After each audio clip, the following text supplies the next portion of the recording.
There's one more exercise that you could practice in the house that we've got lovely, handsome assistant Andy here doing, is called Deadbugs. Okay, so this has become a bit of a mainstay in the early weeks of the programmes because it's such an excellent exercise for the lower ab muscles, which is going to transfer greatly to a lot of different exercises, which we'll explain in more detail later on. But again, you can practice this in the house. I recommend you actually do this quite regularly.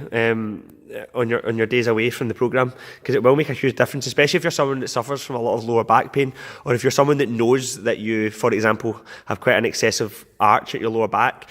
So what you're going to do is you're going to lie down flat on your back. With obviously in the house you probably won't have a weight plate, but you can do this without the weight plate, right? If you've got a frying pan, you can maybe try it with a frying pan. You're going to hold the frying pan or the weight plate above your head. What you're going to do is you're going to take your feet off the floor. Okay, so you're going to take your feet off the floor. Like so, and from there, what we're looking for here is that your lower back your lower back should be pressed quite heavily into the floor. Okay, so initially, to make this a bit easier to do or to engage your abdominal muscles, taking your shoulders and head off the floor helps. Pushing the weight plate with straight arms above and towards the ceiling, okay? That position there, you should automatically feel as though you've engaged your stomach muscles and your lower abs, okay? That in itself is quite a challenging movement. The objective in this exercise is to make sure your lower back stays pressed down into the floor the whole time, okay?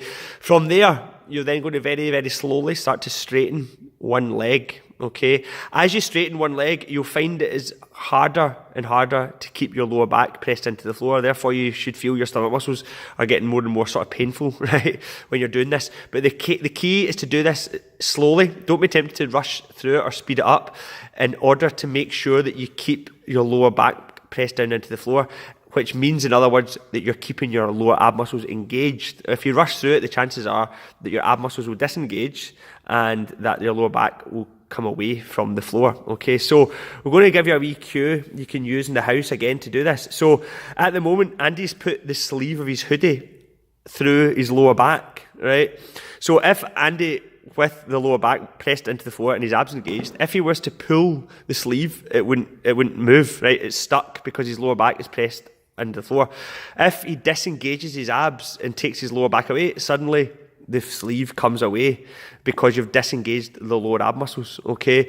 So that gives you a wee useful cue. So while you're doing this exercise in the house, for example, you could technically, like every so often, pull on the sleeve of something on your hoodie or something like that to make sure that the abs remain engaged, okay? And you know that if you pull on the sleeve of the hoodie and the jumper comes through away from you, then it means you're basically doing it wrong. So it's a useful wee way of practicing this movement. So there's the movement there, very slow, very controlled, really concentrating on what you're trying to do. Eventually you can bring your neck down to the floor once you're really getting good at engaging those muscles. But this will make a massive difference to various exercises, which we will explain. So we're not just doing this because we want to work your stomach muscles from a sort of superficial point of view. It's got really sort of real world benefits to squats and deadlifts, kettlebell swings, hip hinge movements and everything in between. Okay, cheers.